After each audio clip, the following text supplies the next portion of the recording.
నమస్తే, welcome to స్టావ్య TV. నేను శ్రీదేవి. ముందుగా హెడ్లైన్స్ చూద్దాం. శ్రీశైలం మల్లికార్జున సన్నిధిలో నారా లోకేష్ దంపతులు. శ్రీశైలం సాగర్ నిర్వహణ తెలుగు రాష్ట్రాల కీలక నిర్ణయం. మధ్యంతర బడ్జెట్పై కీలక వ్యాఖ్యలు చేసిన నేషనల్ స్టాక్ ఎక్స్చేంజ్ సీఈఓ. యుఏఈతో భారత్ కీలక ఒప్పందం ఆమోదం తెలిపిన కేంద్ర కేబినెట్. మేడారం వెళ్లే భక్తులకు తెలంగాణ సర్కార్ గుడ్ న్యూస్. ఇకపై ఎన్నికల్లో పోటీ చేయబోని మల్లారెడ్డి సంచలన నిర్ణయం. తప్పుగా మాట్లాడితే తాట తీస్తా టీడీపీ సీనియర్ నేత బుద్ధా వెంకన్న కీలక వ్యాఖ్యలు. జార్ఖండ్ లో ఉత్కంఠ ఏర్పాటు కానీ కొత్త ప్రభుత్వం. విశాఖకు రైల్వే జోన్ కేంద్రకం కీలక ప్రకటన. గజ్వేల్ ఎమ్మెల్యేగా ప్రమాణ స్వీకారం చేసిన తెలంగాణ మాజీ సీఎం కేసీఆర్. టీడీపీ జాతీయ ప్రధాన కార్యదర్శి నారా లోకేష్ శ్రీశైల బ్రహ్మరాంబ మల్లికార్జున స్వామి వారిని కుటుంబ సమేతంగా దర్శించుకున్నారు. ఈ మేరకు ఆలయ అధికారులు వారికి పూర్ణ కుంభంతో స్వాగతం పలికారు. అనంతరం లోకేష్ సతీమణి బ్రాహ్మణి ఆలయ మూల విరాట్ మల్లికార్జున స్వామి వారికి మహారుద్రాభిషేకం కుంకుమార్చనలు చేశారు. ఆలయ అర్చకులు వారికి తీర్థ ప్రసాదాలను అందజేసి ఆశీర్వచనాలు ఇచ్చారు. అంతకు ముందు వారు సాక్షి గణపతి ఆలయంలో ప్రత్యేక పూజల్లో పాల్గొన్నారు. కృష్ణా జలాల వివాదంపై కేఆర్ఎంబీ కీలక సమావేశం కాసేపటి క్రితం ముగిసింది. శ్రీశైలం నాగార్జున సాగర్ నిర్వహణ కేఆర్ఎంబీ అప్పగింతకు తెలుగు రాష్ట్రాల అంగీకారం తెలిపాయి. కేఆర్ఎంబీకి అవుట్లెట్స్ అప్పగింతకు ఇరు రాష్ట్రాలు ఒకే చెప్పాయి. ఈ సందర్భంగా ఈఎన్సీ మురళీధర్ మీడియాతో మాట్లాడుతూ కృష్ణా జిల్లాలో 50% వాటా డిమాండ్ కు కట్టుబడి ఉన్నామని తెలిపారు. సమావేశంలో నీటి వాటాలపై మాత్రమే నిర్ణయాలు ఉంటాయన్నారు. ఏవైనా ఇబ్బందులు ఉంటే చర్చించేందుకు ఢిల్లీ వేదిక ఉందన్నారు. జల విద్యుత్ ఉత్పత్తి కేంద్రాల నిర్వహణపై చర్చ జరగలేదన్నారు. నీటి విడుదల అంశాన్ని త్రిసభ్య కమిటీకి అప్పగించామని స్పష్టం చేశారు.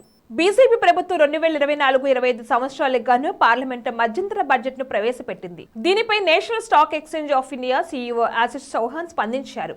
ఈ సందర్భంగా ఆయన బడ్జెట్ పై కీలక వ్యాఖ్యలు చేశారు. పార్లమెంట్ లో కేంద్ర మంత్రి స్పీచ్ తర్వాత ఆయన మీడియాతో మాట్లాడారు. బడ్జెట్ ప్రసంగం చదువుతున్నప్పుడు నాకు వృద్ధి, సంక్షేమం, ఆర్థిక సంయమనం అనే 3 పదాలు గుర్తుకొచ్చాయి. ఈ మూడింటిని ఒకేసారి సాధించడం చాలా కష్టం. ప్రభుత్వం 3 లక్ష్యాలను పెట్టుకుంది. ఈ క్రమంలో వారు ఒక్కో చోట ఇటుక పేర్చుకుంటూ భారతదేశంలోని ప్రతి పౌరుడికి అందుబాటులో ఉండే సామాజిక భద్రతా ఫ్రేమ్వర్క్ ను రూపొందించగలిగారు. వారు గత 10 సంవత్సరాలుగా నిరూపించారు. గడిచిన 10 సంవత్సరాల్లో రోడ్లు, ఓడరేవులు, విమానాశ్రయాల పరంగా లాజిస్టిక్స్ ధర 1 అంకెకు తగ్గింది. అది చాలా స్వాగతించదగ్గ చర్య. వందే భారత్ అభివృద్ధి చేసిన ఆటోమేటిక్ టెక్నాలజీ అనేక మెట్రోలు లాజిస్టిక్స్ ధరను మరింత తగ్గించబోతున్నాయని national stock exchange of India CEO Ashish Chauhan అభిప్రాయపడ్డారు. యునైటెడ్ అరబ్ ఎమిరేట్స్ తో పెట్టుబడి ఒప్పందానికి కేంద్ర కేబినెట్ గురువారం ఆమోదం తెలిపింది. భారత్, యునైటెడ్ అరబ్ ఎమిరేట్స్ ప్రభుత్వం మధ్యన ద్వైపాక్షిక పెట్టుబడి ఒప్పందంపై ప్రధాని మోడీ అధ్యక్షతన జరిగిన కేంద్ర కేబినెట్ సమావేశంలో ఆమోదం లభించిందని కేంద్రం ఓ ప్రకటనలో పేర్కొంది. ఈ తయారీ, విదేశీ ప్రత్యక్ష పెట్టుబడులతో సహా అనేక రంగాల్లో ద్వైపాక్షిక ఆర్థిక భాగస్వామ్యాన్ని పెంచే అవకాశం ఉందని వెల్లడించింది.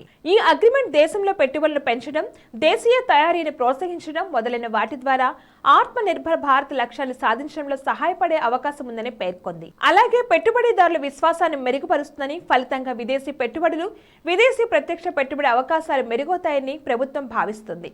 అంతేగాక ఉపాధి కల్పనపై సానుకూల ప్రభావం చూపుతుందని తెలిపింది. కాగా ఈ నెలలో ప్రధాని మోడీ యుఏఈలో పర్యటించే అవకాశం ఉన్న నేపథ్యంలో ఈ అగ్రిమెంట్ కు ఆమోదం లభించడం గమనార్హం. త్వరలో జరగనున్న మేడారం సమ్మక్క సారలమ్మ జాతరలో భక్తులకు ఎలాంటి అసౌకర్యం కలగకుండా ప్రభుత్వం అన్ని రకాల చర్యలు తీసుకుంటుంది.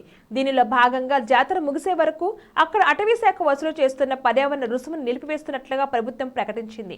అటవీ, పర్యావరణ, దేవాదాయ శాఖ మంత్రి కొండా సురేఖ సూచన మేరకు ఈ నిర్ణయం తీసుకున్నారు. ఈ నిర్ణయం తక్షణ అమల్లోకి వస్తుందని మంత్రి తెలిపారు. ఫిబ్రవరి 2 నుంచి 29 వరకు పర్యావరణ రుసుము వసూలు నిలిపివేస్తున్నట్లుగా అటవీ శాఖ తెలిపింది. బులెటిన్ లో షార్ట్ బ్రేక్ తీసుకుందాం.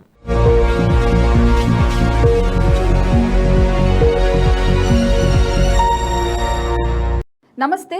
ఈరోజు మీకోసం ఒక అద్భుతమైన ఆఫర్ని తెలియజేయడానికి మీ ముందుకు వచ్చేసాం.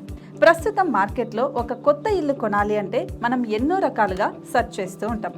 ఎన్నో ఫీచర్స్ని మనం చూస్తూ ఉంటాం. అందుకే మా నుంచి ఈ ఆఫర్ మీకోసం. 45 లక్షలకే మీ సొంత ఇంటి కలని నెరవేర్చుకుందాం. ఈ బ్యూటిఫుల్ విజువల్స్ షాద్ నగర్ టౌన్ హైవేకి ఆనుకొని అండ్ మోస్ట్ పాపులర్ ల్యాబ్స్ కి ఆపోజిట్ లో ఈ వెంచర్ ఉంటుంది. ఎంట్రన్స్ ఏరియా చూశారు కదా ఎంత బ్యూటిఫుల్ గా ఉందో. స్పెక్ట్రా సిటీ ఇదొక గేటెడ్ కమ్యూనిటీ. 120 గజాల డబుల్ బెడ్రూమ్ హౌసెస్ ఇందులో కన్స్ట్రక్ట్ చేయబడి ఉన్నాయి. ప్రతిష్టాత్మక సంస్థ స్పెక్ట్రా సిటీ మీకు అందిస్తోంది double bedroom individual houses. Total house వచ్చేసి మనకు 120 స్క్వేర్ యార్డ్స్ లో ఉంది, అంటే 120 గజాలు.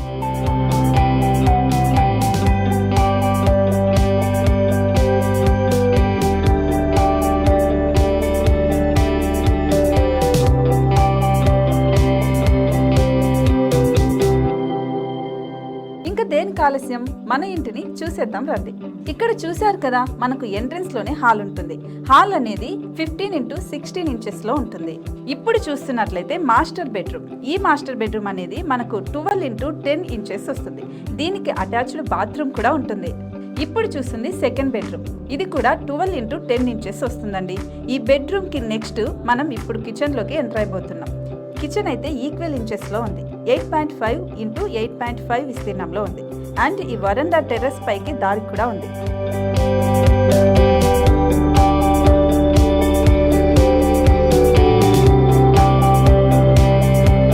టెర్రస్ పై నుంచి వ్యూ చూశారు కదండి, ఎంత బ్యూటిఫుల్ గా ఉందో. ఇలాంటి ప్రశాంతమైన వాతావరణం అనేది మనకు సిటీ నుంచి 38 కిలోమీటర్ల దూరంలోనే ఉంటుంది.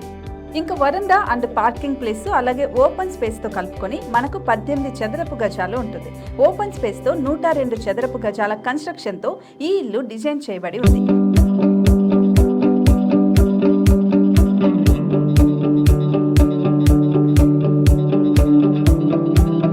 మొత్తం gated community and present 70 houses మనకు కన్స్ట్రక్ట్ చేసి ఇస్తున్నారు. అందులో 45 హౌసెస్ మాత్రం సేల్ అయిపోయాయి.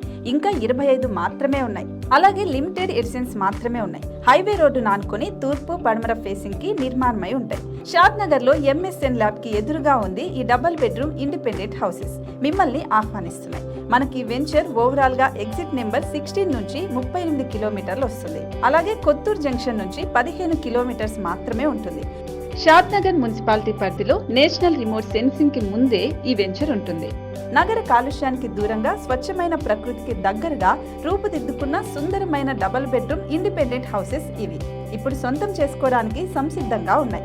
కేవలం 45 లక్షలకే సరసమైన ధరలతో మిమ్మల్ని ఆహ్వానిస్తున్నాయి. ఇంకెందుకు ఆలస్యం, కింద స్క్రోల్ అవుతున్న నెంబర్ కి డయల్ చేయండి. వెంటనే సైట్ విజిట్ స్లాట్ ని బుక్ చేసుకోండి. మీ సొంతింటి కలని నెరవేర్చుకోండి.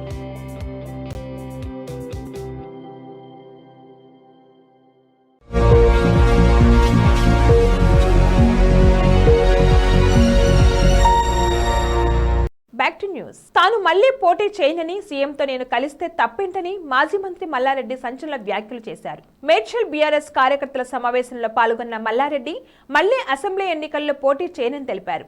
ఇప్పటికే ఒకసారి ఎంపీ, 2 సార్లు ఎమ్మెల్యేలు గెలిచారని అన్నారు. తనకు అండగా నిలిచిన కార్యకర్తలకు ధన్యవాదాలు తెలియజేశారు. తనని గెలిపించినందుకు నియోజకవర్గ ప్రజలకు 95% న్యాయం చేశానని అన్నారు. ఇకపై పోటీ చేయబోనని, భవిష్యత్తులో ప్రజాసేవ చేయాలని నిర్ణయించుకున్నట్లుగా తెలిపారు. అలాగే నేను రేవంత్ కలిస్తే తప్పేంటని, తాము పాత మిత్రమేమని గుర్తు చేశారు. త్వరలో సీఎంని కలుస్తున్నానని, కీసర ఆలయ కార్యక్రమానికి హాజరవ్వాలని ఆహ్వానించేందుకు రేవంత్ ని కలుస్తానని తెలిపారు. ఏపీలో టీడీపీ జనసేన ఎన్నికల పొత్తులో భాగంగా విజయవాడ వెస్ట్ టికెట్ టీడీపీకి కేటాయించి సీటు తనకే ఇవ్వాలని టీడీపీ సీనియర్ నేత బుద్ధ వెంకన్న విజయవాడ దుర్గమ్మ గుడి వరకు ర్యాలీ నిర్వహించారు. విజయవాడ వెస్ట్ సెగ్మెంట్ లో బల ప్రదర్శన నిర్వహించిన ఆయన తన అనుచరులతో కలిసి ర్యాలీ చేశారు. విజయవాడ పశ్చిమం కాకపోతే అనకాపల్లి ఎంపీ స్థానమని ఇవ్వాలని చంద్రబాబుకు విజ్ఞప్తి చేయనున్నారు. అయితే ముందుగా దరఖాస్తు దుర్గమ్మ ఎదుటి ఉంచి ప్రత్యేక పూజలు నిర్వహించారు. అమ్మవారి ఆశీర్వాదం తీసుకున్న వెంకన్న ఆసక్తికర వ్యాఖ్యలు చేశారు. జార్ఖండ్ లో తలెత్తిన రాజకీయ సంక్షోభం ఉత్కంఠ రేపుతుంది. సీఎం సోరెన్ రాజీనామా అనంతరం తదుపరి సీఎం అభ్యర్థిపై చంపై సోరెన్ను ఎన్నుకున్నప్పటికీ ప్రభుత్వ ఏర్పాటుకు గవర్నర్ ఇంకా ఆహ్వానించలేదని తెలుస్తుంది. దీంతో రాష్ట్రంలో కూటమిలో భాగస్వామ్యంగా ఉన్న కాంగ్రెస్, జార్ఖండ్ ముక్తి మోర్చా, రాష్ట్రీయ జనతాదళ్లో అప్రమత్తమయ్యాయి.